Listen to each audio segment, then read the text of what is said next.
Good afternoon, everyone, and welcome to the United States Commission on the Social Status of Black Men and Boys, fourth quarterly meeting. This is our business meeting. I'm the chair, Congresswoman Frederica Wilson, and I'm honored to have all of you here today.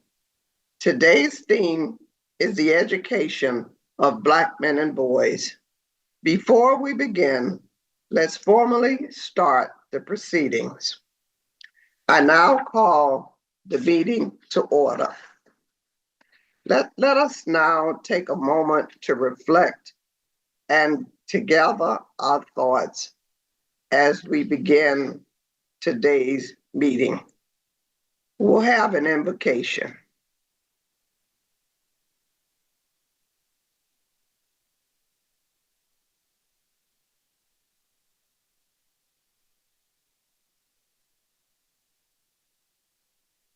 I'd like to acknowledge and thank all the attendees for joining us today, including all of our commissioners, our staff, and all of our special guests. Your presence and participation is always greatly appreciated. I would also like to acknowledge Commissioner Alexis Holmes of the Department of Education at this time. Commissioner, could you take a few moments to update your fellow commissioners on what the department has done during the current administration to address the disparities facing our young men? Is she on? Commissioner Holmes? Madam Chair, I don't think that Commissioner Holmes has logged on yet. Okay, we'll come back to her. Now let's move on to the business portion of our meeting. First of all, let us have the roll call. Okay, Monica, if you would please give us the roll call of all of our commission members, please. Yes, good afternoon. I'll call your name and can you please acknowledge your attendance by saying here. Chair Frederica Wilson. Here. Commissioner Sharpton. Commissioner Salam. Commissioner Carter. Commissioner Maxwell Frost. Commissioner Horsford. Commissioner Macbeth. Commissioner H. Johnson. Commissioner Martin. Here. Commissioner Koklau. Here. Commissioner Holmes. Commissioner Clark. Commissioner Hackett. Here. Commissioner C. Johnson. Here. Commissioner Palm. Commissioner Brewer. Here. And Commissioner Elder. Okay, that's it for the roll call. Madam Chair, that concludes the roll call, and because we are not taking any formal votes for business, you may proceed without a quorum. Okay. You have all received the agenda for today's meeting. I open the floor now for a motion to review and approve the agenda. All in favor of the agenda, please say aye. Aye. Aye. Aye. Opposed? The agenda is now approved. Well, as we said, our theme is education and Black men. This is a critical guiding light for the work of the Commission. It is truly a pleasure to have you all with us today. It is the beacon that we're using to steer our efforts, reminding us every step of the way why this work is so crucial, and that is education. We know the road ahead isn't an easy one. Our young Black men face challenges in education that can seem almost insurmountable. But we're here because we believe in their potential and know that with the right support, we can help them rise above these barriers. The topic we've chosen to speak to today is our belief. That is our belief that education is the key. It's about elevating our young men, giving them the tools and giving them the opportunities they need to thrive. I want to take a moment to talk about a young man, a dreamer, who despite everything, he held on to his hopes. He was smart, he was curious, and full of potential. But the world around him didn't always reflect that back to him. It was his village, his family, his teachers, his mentors who stepped in to remind him that he was more than the labels placed on him. They showed him he was special, capable, and deserving of every opportunity. They made sure he knew he wasn't defined by the stereotypes, the narratives that tried to box Black boys and Black men into a corner of ignorance and of failure. They taught him that those narratives are false, that they do not reflect the truth of his intelligence, his resilience, his capacity to lead. That's the kind of environment we need to create for all of our young Black men. We need to be the village that lifts them up, that sees their potential and helps them realize that potential. And we can do this through a few key strategies that go beyond just talk. We need action, and we have a plan for that. First, we're pushing for more Black male teachers and mentors in our schools. It's not just about representation.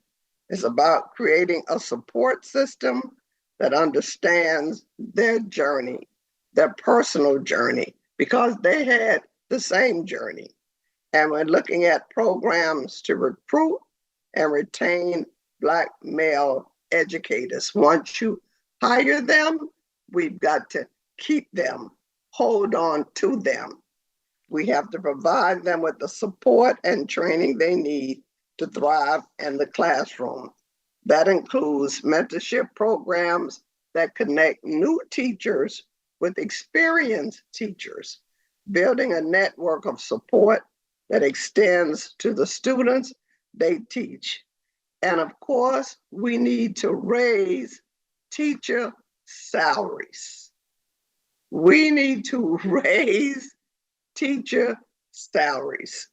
Second, we're advocating for a shift in how discipline is handled in our schools.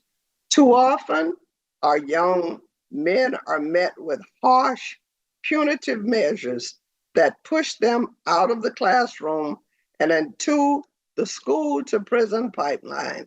We need restorative justice practices that focus on understanding and addressing the root causes of behavior, offering support rather than punishment.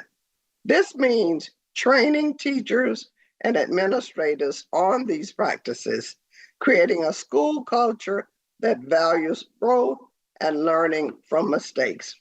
We're also addressing the lack of resources in schools that serve predominantly Black communities.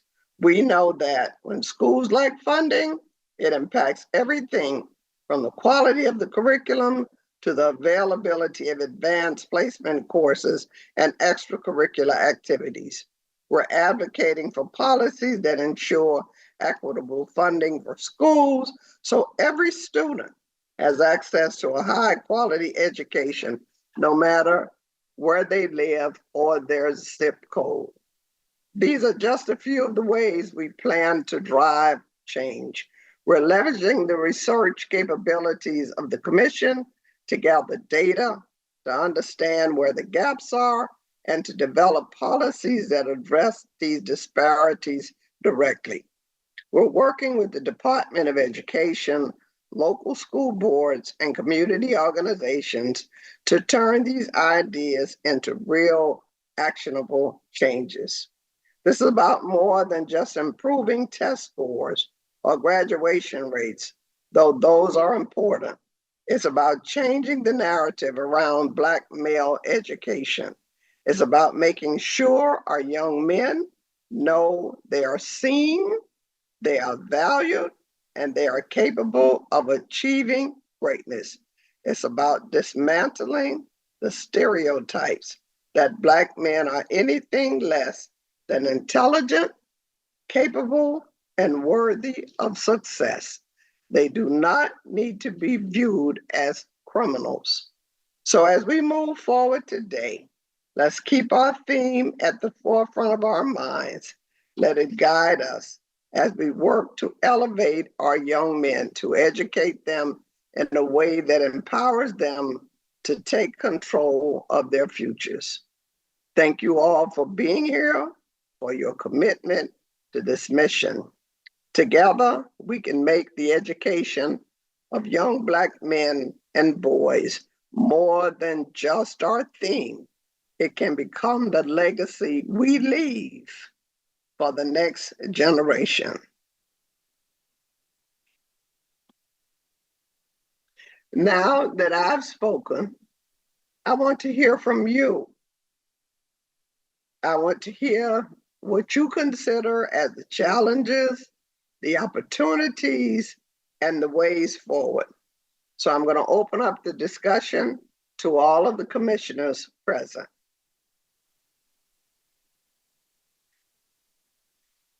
Mr. Brewer, I know you have something to say.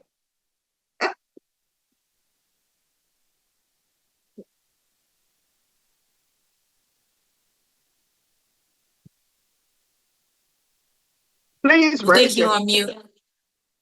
Commissioner Brewer, you're. Sorry. Madam Chair, thank you for just your continued dedication to these issues. And as you said, I was that kid growing up. You know, I had to watch my dad teach himself how to read and write. And so I understand exactly what you're saying. I think particularly when you talk about Black men in education, I know for me, I even had to overcome my own community because I wanted to make good grades. And so in my community, you know, they called me names and they made fun of me because I wanted to go out and make good grades. And so I think culturally, we also have to realize that too, that we have to make it cool again to be successful in school. And I think we do that through a continued focus on it, promotion, the things that we're doing. But I think it's important that we educate our teachers and those that are having to teach this population that they understand some of the hurdles that these young men are facing when they leave the schoolhouse. And I think that's very important. But the more that we have, you know, whether that's our athletes, our influencers, and the people in our community that these kids look up to, we need to make sure that we are incentivizing education, that we're honing in on our reading and math proficiency levels. Our kids' reading and math proficiency levels are not lower because they're dumb. They're lower because we're not teaching them from early ages. You know, our pre-K programs need to be improved, and we need to do whatever we can to hold our parents accountable as well. There's no reason why we're not teaching our kids their ABCs and doing, you know, summer programs and doing workbooks with them more often. And we need to start as a community really honing in on that because our babies deserve it. And we all know that. Our kids are, in my opinion, brighter than any other kids. And we just need to give them the tools so that they can actually take advantage of those opportunities. And so those are my thoughts. I'm happy to chime in more. I live this every day. I'm dedicated in the fight with you, Chairwoman Wilson, and whatever I can do, I'm here. Okay, thank you so much. We're looking at probably partnering with the Florida Commission.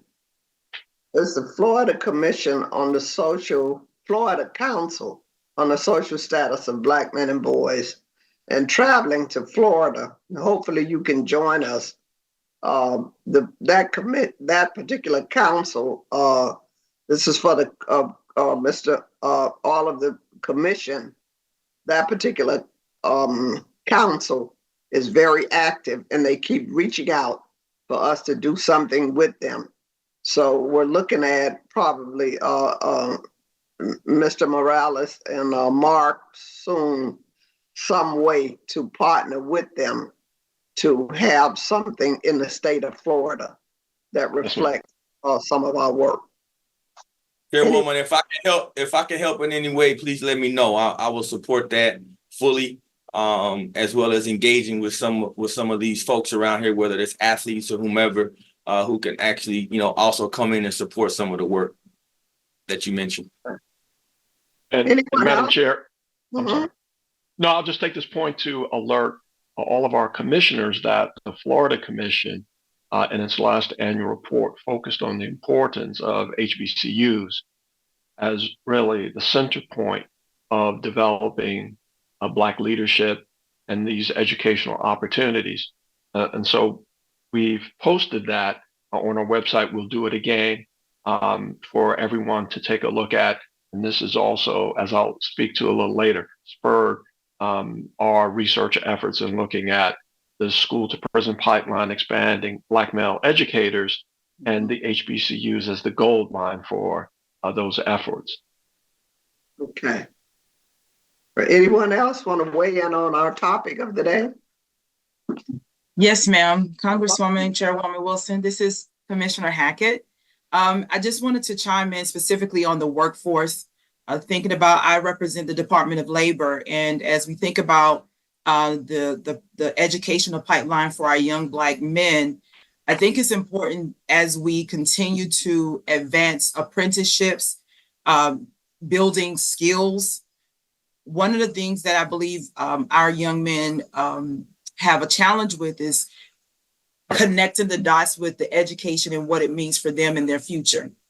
And so there are other routes. While I am a supporter of a 4-year degree, we now have apprenticeship programs that will build skills specifically to a job. And so the Department of Labor has been doing a lot of work to partner with community stakeholders and partners who are interested in what we're doing. And I think that's a great opportunity to build new apprenticeship programs. That includes trade programs. And I think in our community, there is a misconception of apprenticeship programs being jobs that are not well paid, but we're changing the trajectory of that.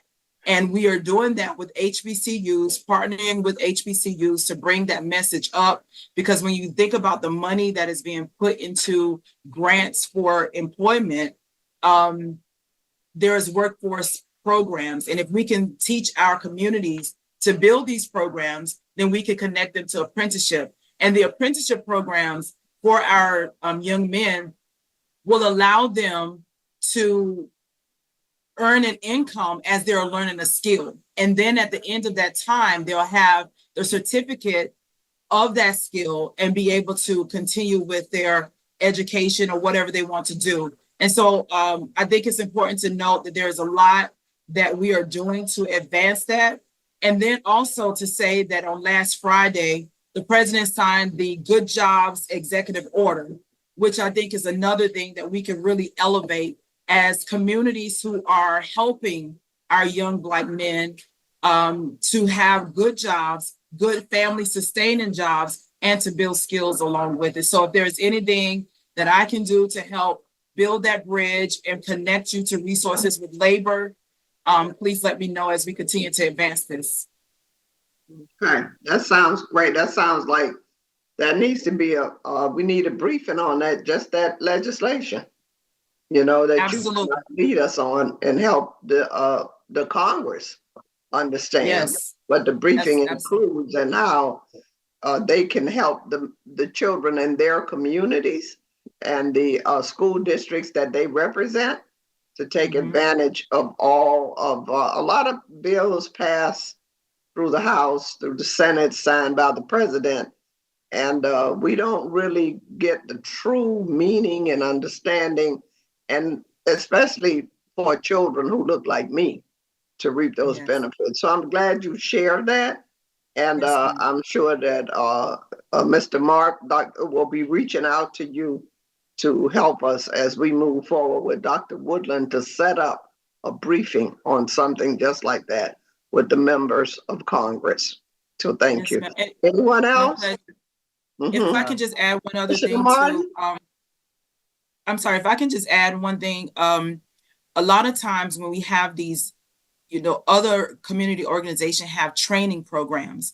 If they would just change, just a couple of things within that training program listing, it can be an apprenticeship program. So it's not hard to do. It's just making sure that you're connecting the dots. So I will be happy to be the liaison for that. Thank you. You know, everybody's not headed to college. So, you know, the talent intent is a different conversation, but we have to make sure that children who are not college bound also have the opportunity for a good job, a good paying job, and a good life, and are on the keys to success. And you don't have to wait until you a grown man. You can start that right in as teenagers. Okay. Anyone else? Yes, ma'am. Commissioner Colclough. I just wanted to thank you for this topic today. The educators can't do it alone. It takes all of us. I've had the opportunity to go to elementary schools and high schools, and what I see with the young Black males is they are hungry for knowledge.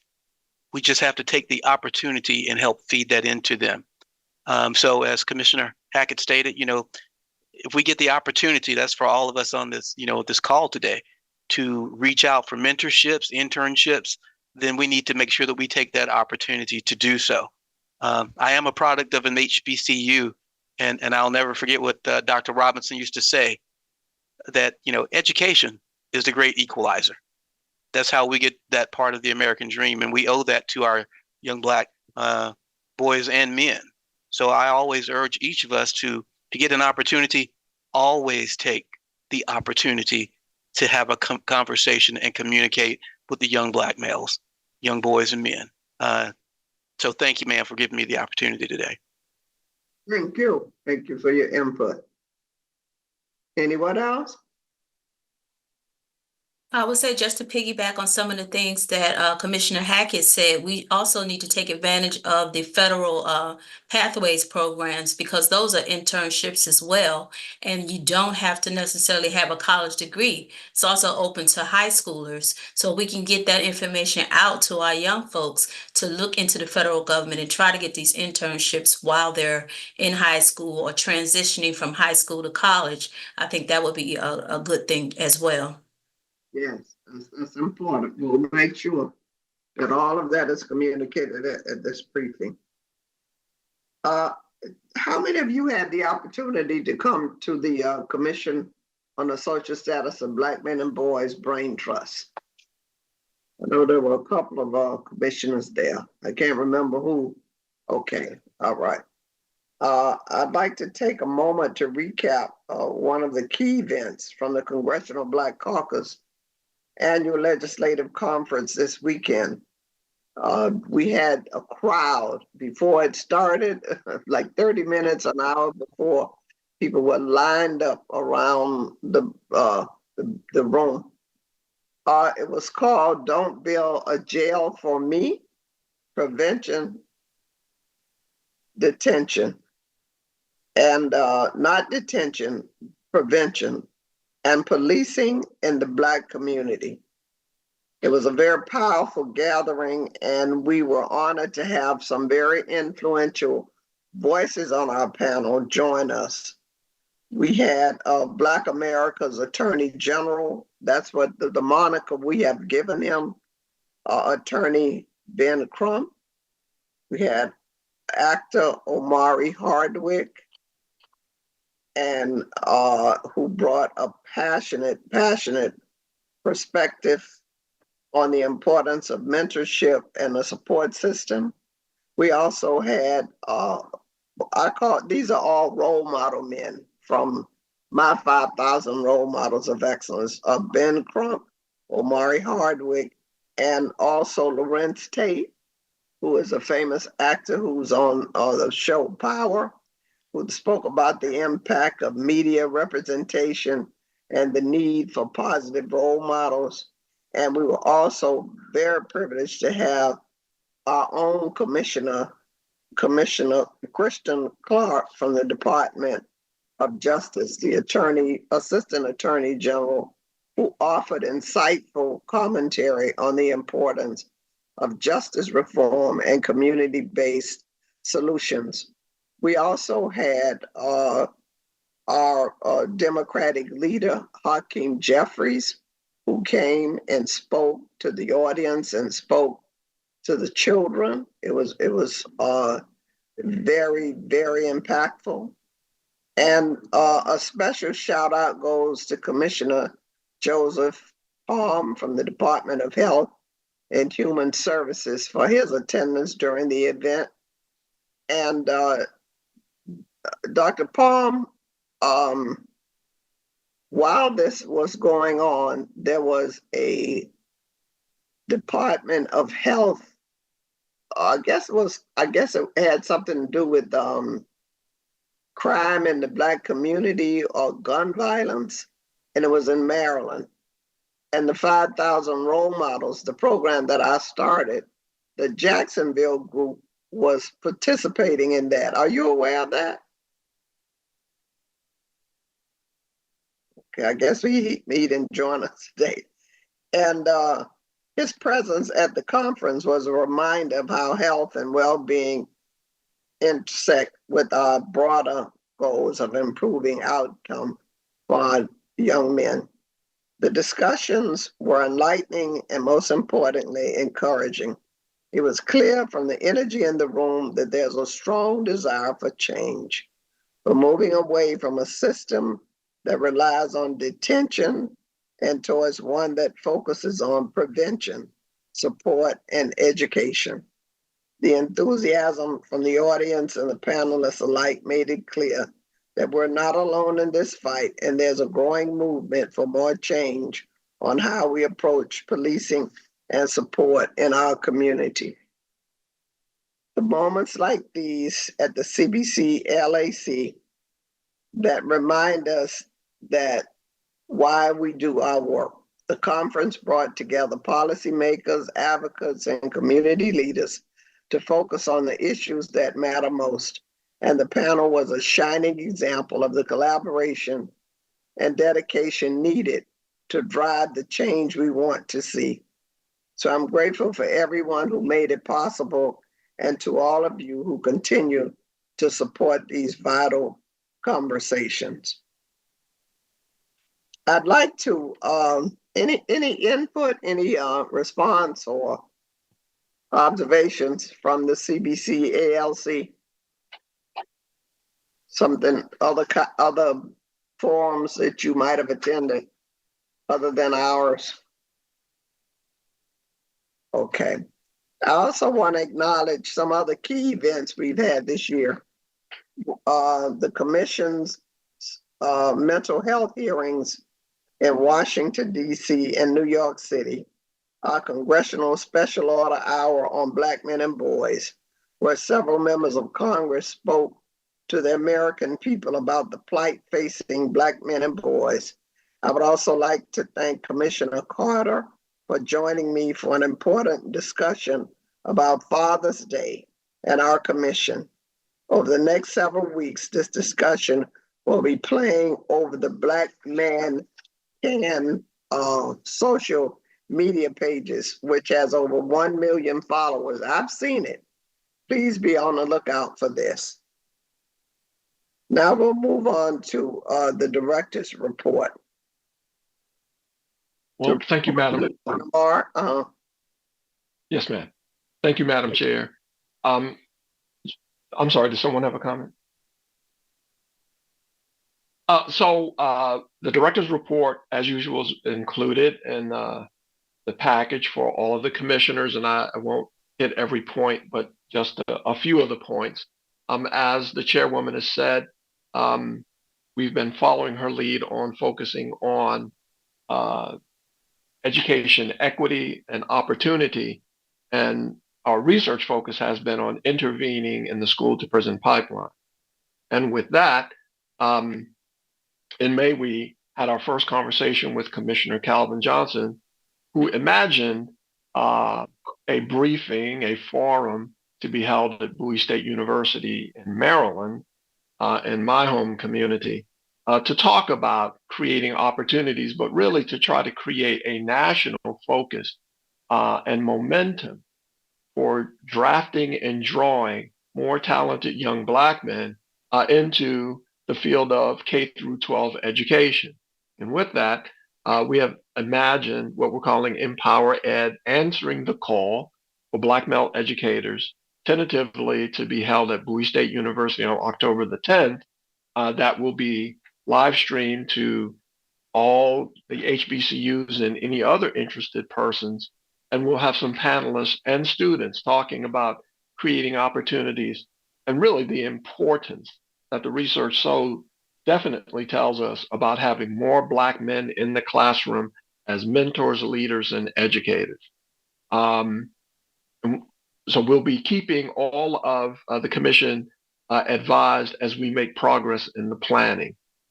As Chairwoman Wilson referred to, thank you for all of the commissioners who in June participated in the hashtag Think of Black Father social media postings that we made, particularly Chairwoman Wilson, Commissioner Sharpton, McBath, and Carter, for their very heartwarming statements on behalf of Black men as fathers and the importance of that. And you can see that out at our website at www.cssbmb.gov. We are continuing our focus and looking at best practice programs that intervene in the school to prison pipeline. We talked about the National Y and their Young Men of Color initiatives all across the country in 52 cities. And if you were at the chairwoman's recent CBC event, you would have heard their director, Michael Duvall, talking about the importance of expanding these mentorship and extracurricular programs. They are also linked with My Brother's Keeper initiatives all across the country, and we are plugging into them and highlighting those best practice efforts. We've also identified a number of university-based Black male development programs, not just for education, but focusing on those who are identifying young men and encouraging them to become educators. Chairwoman Wilson already talked about her event in New York City, July 12th. Chairwoman Wilson and Commissioner Sharpton held a field briefing on suicide and mental health of Black men and boys. You can see that on YouTube, and there's a link to it from our website. And I'll talk a little later about us following up on the chairwoman's leadership on this issue of mental health for Black men and boys. And this will be a part of our research focus for fiscal year 2025. I talked briefly about what those are. And as the chairwoman mentioned, part of that mental health focus is something that the CBC has already made a statement about. And that is this troubling but growing phenomenon of suicide among Black boys in particular. This is a nationwide problem and one that is growing. Some time ago, the CDC endorsed a statement and a research report by Professor Sean Joe that talked about this phenomenon. We will be focusing more on that in this coming fiscal year. As subsets of that, we'll be talking about suicide prevention, the social determinants of suicide. We'll be talking about healthcare disparities that impact Black men and boys, and also identifying best practice community-based health initiatives that intervene in this phenomenon, but also link with housing and other initiatives. And so I'll conclude by saying that in August, we really continued our efforts to wrap up our 2024 annual report that will focus on many of the topics that the chairwoman has already highlighted. Our work is progressing well, and we expect to publish the annual report sometime around the end of the fiscal year, being the end of September, beginning of October.